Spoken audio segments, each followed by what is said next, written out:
Listen up here, vampires. You mess with one of us, you mess with all of us.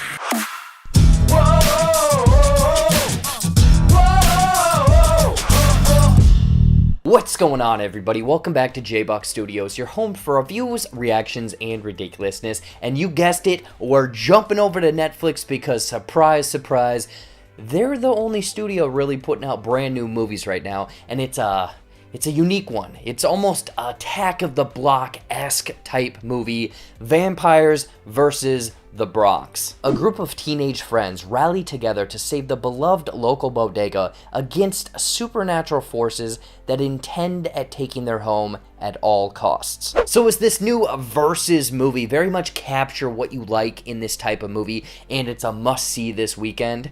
Let's find out. But before I get into my thoughts, let me know what you guys are thinking when I say Vampire versus the Bronx, or if you mess with one of us, you mess with all of us.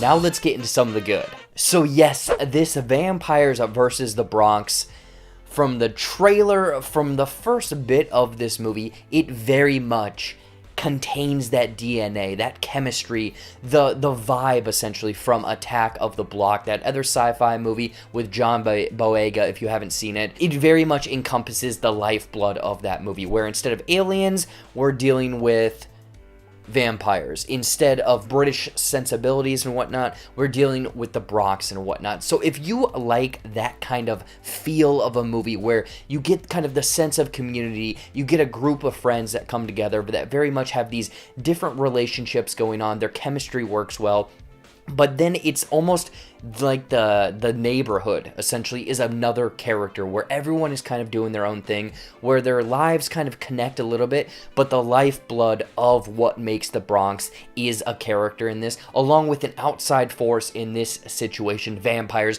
coming in, very much disrupting that, and the community comes together. So that community aspect is very much present here in Vampires versus the Bronx, along with some kind of, you know, you want some deaths, you want some destruction, you want some vampire action, where you get that as well. Not as much as I really hoped, but the vampires, essentially, the lore along with the vampires, very much feels like a vampire type movie, an outside force that is very much one to be messed with here in this movie. It's almost like the Lost Boys mixed with Fright Night, mixed with Attack of the Block, like I said, but they also bring in this kind of a little bit of message that they don't really hit home that much, but it's about a community, it's about a neighborhood that no one really cares about. So if and when people disappear, and they do touch on minorities a lot, blacks, Hispanics, and whatnot, where no one is really going to worry about them being missed. So it does kind of have that little bit of a message in there where it's kind of a minority group standing up against these vampires,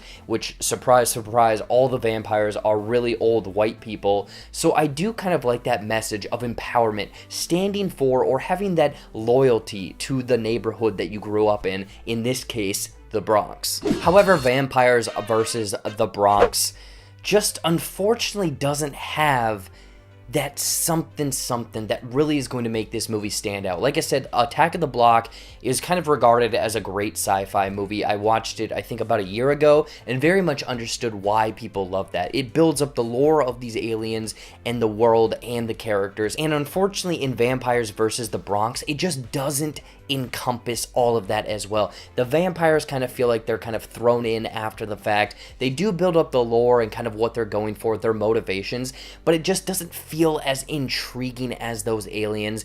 And the delivery of the characters, I mean, it is a lot of children actors or kind of teenage actors in this, where they're trying their best, but it just doesn't feel like the line delivery is as believable. There isn't emotion, there isn't that oomph behind their delivery and whatnot, where some of the lines between the characters, some of the kind of big reveals and whatnot just come off as clunky, where it's someone going through the motions, someone saying their lines from the piece of paper to the screen and hoping that you're really in for their emotion, in for their performance, where unfortunately it just doesn't hit, because I think experience really plays into it. And with the title Vampires versus the Bronx, you are hoping for this escalation of Bronx sensibilities, combining with, vampires and garlic and holy water and crucifixes and stakes and whatnot. And it does for a bit. It ramps up the fun meter about halfway, and then the roller coaster just breaks down and you have to go back.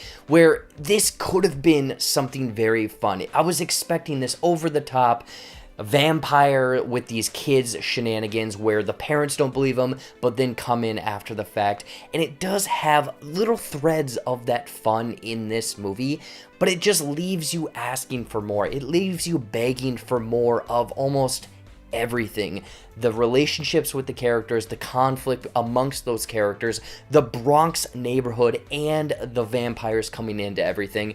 And I think that just the pacing in the middle of the movie, almost leading up to the very end, is lackluster. It very much kind of weaves through these relationships that you wish were fantastic, that you wish kind of brought in more conflict of, hey, is the neighborhood something that's scarier than the vampires, or are the vampires the scary part of this neighborhood? Where it just unfortunately leaves you in this lackluster way. You're wanting something grand, this spectacle, this climax essentially, and the pacing just kind of winds you through this little like dripping of blood, like a dripping faucet rather than just like a whoa.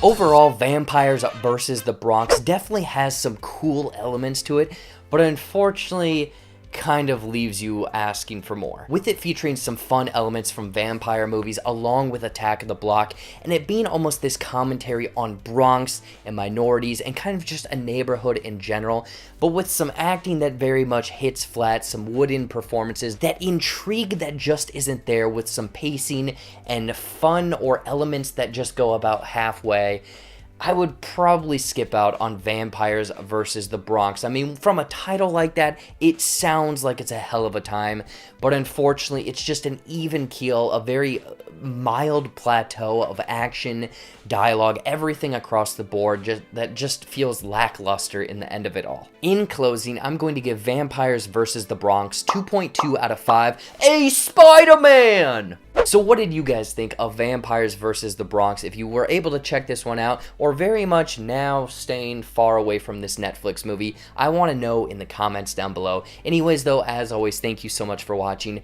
Watch some more videos up there, or right over there, you know, brand new content every single week here on the JBuck Studios channel. I think Saturday I have the day off, who knows, but then Sunday, be sure to tune in for my Lovecraft Country episode recaps. I've been doing those for every single episode. Otherwise, follow all of my social media to stay up to date on this channel's newest content. Like this video, subscribe to the JBuck Studios channel, and until next time, I don't know why I pointed, and we'll see you later.